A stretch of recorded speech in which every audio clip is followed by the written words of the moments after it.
अभी हम लोग पढ़ लिए थे किसके बारे में? हार्यक वंश के बारे में पढ़ लिए थे ना। तो हार्यक वंश के संस्थापक कौन थे बताओ? हार्यक वंश के संस्थापक बिंबिसार ना, बताए थे ना। हार्यक वंश के संस्थापक बिंबिसार और हार्यक वंश के अंतिम शासक कौन थे बताओ? हाँ, हार्यक वंश के अंतिम शासक नागदशक। उसके बाद से हम लोग पढ़ेंगे किसके बारे में बता दो? शिशुनाग वंश के बारे में। किसके बारे में पढ़ेंगे बोलो? शिशुनाग वंश के बारे में। अब शिशुनाग वंश जो है एकर संस्थापक कौन थे बोलो? शिशुनाग वंश के संस्थापक शिशुनाग वंश के संस्थापक। इधर ध्यान दो, तू लोग बोलेगा ना जैसे हम बोलेंगे ना वैसे वैसे बोलना तो तुमको याद हो जाएगा, नहीं तो फिर नहीं याद होगा। अरे चिल्लाई तो रहेगा ना, ये थोड़ा सा समझ प्यार से देख कर तो वही भी नहीं करेगा, तो फिर घरे जाके राटी तुम्हारी तो रहेगा ना तो नहीं याद होगा। सोच लेना ही ना, तू लोग एक बार बोलो एकदम याद हो जाएगा। तो चलो बताओ, शिशुनाग वंश के संस्थापक। हाँ, कोची तो एकरे नाम से एकर वंश चल गया था शिशुनाग वंश, समझ गए? ये कब से कब तक? तो 412 से लेकर 344 ईसा पूर्व तक शिशुनाग ने मगध पर शासन किया था, समझ गया?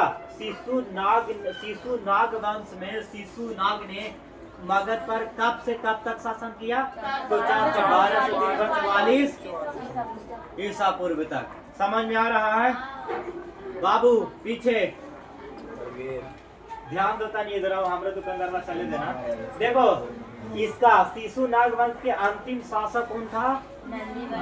अंतिम शासक कौन था?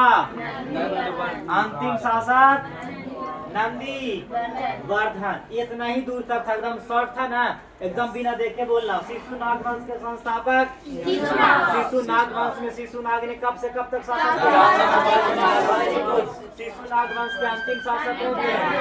शिशुनाग वंश के अंतिम शासक नंदी वर्धन।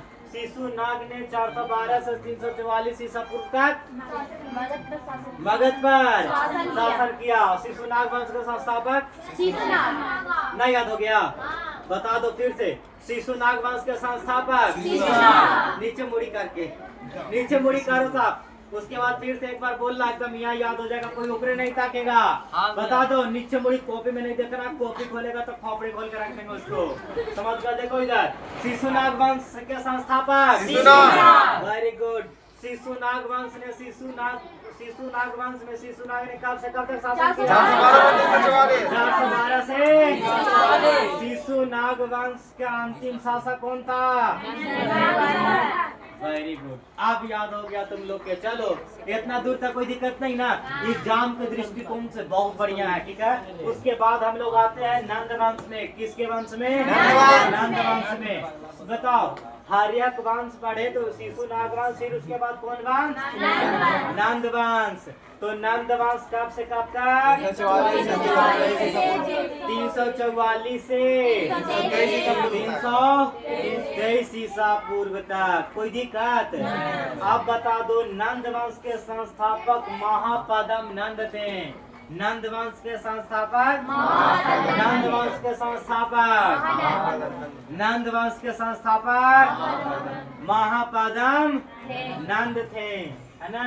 महापदम नंद ने 344 से लेके 323 ईसा पूर्व तक मगध पर शासन किया। देखो, उधर से एक विद्यार्थी नहीं बोल रहा है, नीचे मुड़ी मत करो, ऊपर देखो, देखेगा तो यहाँ याद होगा। बार बार बोल रहे हैं नहीं, मतलब चिल्लाई तो रहेगा नहीं, अगर एग्जाम में कम आएगा ना तो बोली तो रहेगा, पागल नहीं है। देखो, महापदम नंद ने 344 से 323 ईसा पूर्व तक मगध पर शासन किया। अब नंद वंश का अंतिम शासक घनानंद। नंद वंश का अंतिम शासक। तो 3 गो लाइन में याद हो जाएगा कि नहीं याद हो जाएगा? याद हो जाएगा ना, समझ गया? आप भी से अगर तुम लोग अच्छा से मेहनत कर दिया ना, आप भी से समझ गया, तुम लोग को पूरा बढ़िया रिजल्ट आने से कोई नहीं रुक सकता, समझ गया? बहुत बढ़िया रिजल्ट आ जाएगा, लेकिन आप भी से एकदम लगातार मेहनत करेगा तब। अभी चैप्टर 2 चल रहा है, धीरे धीरे करके मेहनत करेगा। कोई तेज होगा तुमने से? कोई तेज नहीं होगा। समझ गया? बता दो नंद वंश के संस्थापक महापदम नंद ने कब से कब तक शासन किया? नंद वंश के अंतिम शासक, नंद वंश के अंतिम शासक। चलो नीचे मुड़ी करो, साफ नीचे मुड़ी कर, याद हो गया ना? चलो बता दो नंद वंश के संस्थापक।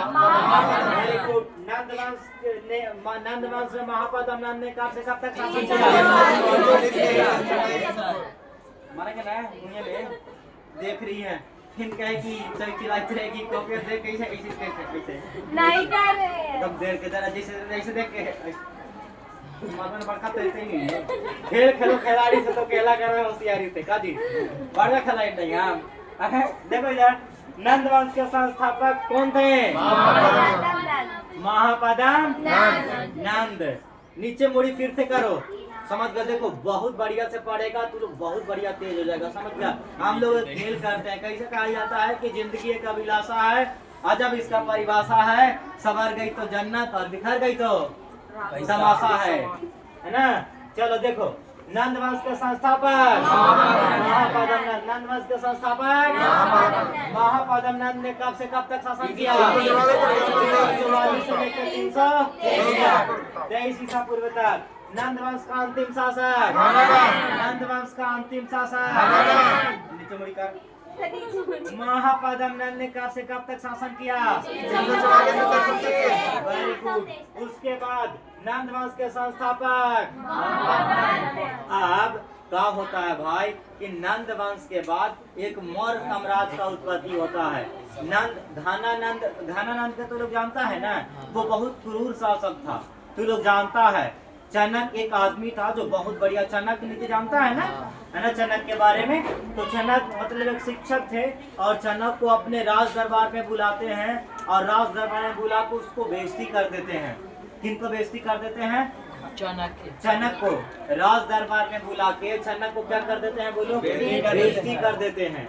समझ गया? तो चनक अपने बेइज्जती को जैसे तू बताओ कि यहाँ तू लोग सब है और तो के सबके सामने कोई के चोटी खिल देंगे, कितना खराब लगेगा हो। ब्राह्मण का सबसे पहले जो होता है ना वो यही होता है। समझ के एगो बात आओ जानता है, देखो एगो जरा तालगे से कि राम भगवान से जानता है ना, राम भगवान? तो राम भगवान जब सब कोई जानता होगा, राम भगवान वनवास जा रहे थे ना, तब एक उनको सब विदाई करने के लिए आया था। समझ गया? विदाई करने के लिए बहुत दूर तक अयोध्या सीमा तक छोड़ने आया था, तो सबको बोल दिए थे ना मतलब जाने के लिए, लेकिन एक वो आदमी के नहीं बोले थे, किन्नर को। समझ गए? तो उस समय क्या होता है ना कि आदमी आता है उधर, मतलब जब 14 वर्ष के अति करके आते हैं, उनका तो एक रीत था ना, रघुकुल रीत सदा चली आई, प्राण जाई पर वचन न जाई। समझ गया? तब वो वचन को निभाने के लिए कहाँ चले जाते हैं? बोलो, वनवास में चले जाते हैं। समझ गया? फिर 14 वर्ष पूरे वनवास को पूरा करने के लिए जब लौटते हैं तो अयोध्या सीमा पर देखते हैं ना, तो देखते हैं कि कुछ लोग जो हैं वहीं के वहीं पास खड़े हैं। तो वो बहुत अचंभित होकर बोलते हैं कि अरे हमको स्वागत में बस इतना ही लोग। समझ गया? तब वहाँ के जो आदमी होते हैं बोलते हैं, महाराज आपके लिए तो लोगों को आंखें तरफ गई है। ये वो लोग हैं जब आपने जाते समय बोला था कि जब स्त्री पुरुष बाल बच्चा सबको बोले थे कि चल जाओ, सब यहाँ तो चल जाओ, लेकिन इन लोग इसको आप नहीं बोले थे कि नहीं जाओ। उस समय राम भगवान किन्नर को आशीर्वाद देते हैं कि जिसके पर तुम हाथ रख देगा उसको खाली कुलित हो जाएगा। ये रीति रिवाज अभी भी है ना? समझ गया? इस तरीका से उनका अभी भी किन्नर को हम लोग देखते हैं। समझ गया? तो मौर्य साम्राज्य में क्या हो जाता है? बोलो, तो मौर्य साम्राज्य में घनानंद को जब बेइज्जती मतलब घनानंद चनक को क्या कर देते हैं? बोलो, बेइज्जती कर देते हैं। समझ गए? देखो ध्यान दो इधर भाई, इधर ध्यान दो, बेइज्जती कर देते हैं। तो उसके बाद ना वो जाते हैं बेचारा अपने बेइज्जती को साथ है। जैसे राजा आदमी है तो उसको कोई कहेगा तो अपन तरीका से क्या कहेगा बता? तो कुछ नहीं, धीरे धीरे करके चलता है। तो बहुत समूह में घूमता रहता है, खेलता रहता है आदमी। उसमें एक नाम था चंद्रगुप्त मौर्य, उसको बुलाते हैं, उसको गर्जियन से मिलते हैं। समझ गया? और फिर उसके बाद उसको पढ़ाते लिखाते हैं। फिर चनक को मतलब घनानंद को हरा के मौर्य साम्राज्य को स्थापना कर देते हैं। इसीलिए चंद्रगुप्त मौर्य ने मौर्य साम्राज्य का क्या किया था? स्थापना। चंद्रगुप्त मौर्य के दरबार में प्रधानमंत्री कौन था बताओ? चनक ना, चनक। इस चनक, कौटिल्य, विष्णुगुप्त इन्हीं को बोलते हैं ना। समझ गए इतना दूर तक? कोई दिक्कत नहीं ना? अर्थशास्त्र पुस्तक का रचयिता भी कौन है? चंद्रगुप्त मौर्य। अर्थशास्त्र में किनका उल्लेख है? तो नहीं, चाणक्य। तो चाणक्य और अर्थशास्त्र में चाणक्य का उल्लेख है। और एक हम लोग जो अर्थशास्त्र किताब पढ़ते हैं ना, तो याद रखना मौर्य साम्राज्य एक बारे में पूरी तरीके से विस्तार में बताएंगे चंद्रगुप्त मौर्य के बारे में। तो जरा सा इसलिए कि मौर्य साम्राज्य 321 से लेकर 185 ईसा पूर्व तक क्या करता है? शासन करता है मगध पर। समझ गए? बीसी माने ना ईसा पूर्व, बिफोर द जीसस क्राइस्ट, है ना? माने ईसा पूर्व होता है ये ना। एडी माने एनो डोमिनी ईसवी, और कोई 3 ईसा पूर्व होता है। ठीक है, कोई दिक्कत? देखो, मगध के विकास के साथ साथ मौर्य साम्राज्य का उदय होता है। मगध जब विकास होते चला जाता है तो इसके साथ साथ किसका उदय होता है? बोलो, मौर्य साम्राज्य का। कौन साम्राज्य का? बोलो। अभी हम मौर्य साम्राज्य के बारे में बताए ना तुम लोग को। मौर्य साम्राज्य की स्थापना हम तुमको बताए कौन किया था? कब किया था? 321 ईस्वी ईसा पूर्व में की थी, जो कि पश्चिम में अफगानिस्तान और बलूचिस्तान तक बहुत क्षेत्र तक, बहुत दूर तक वो फैला हुआ था। हाँ, इतना दूर तक। कोई दिक्कत? समझ में आया? हाँ, कोई दिक्कत नहीं ना हुआ? नहीं। समझ में आ गया? चलो ठीक है।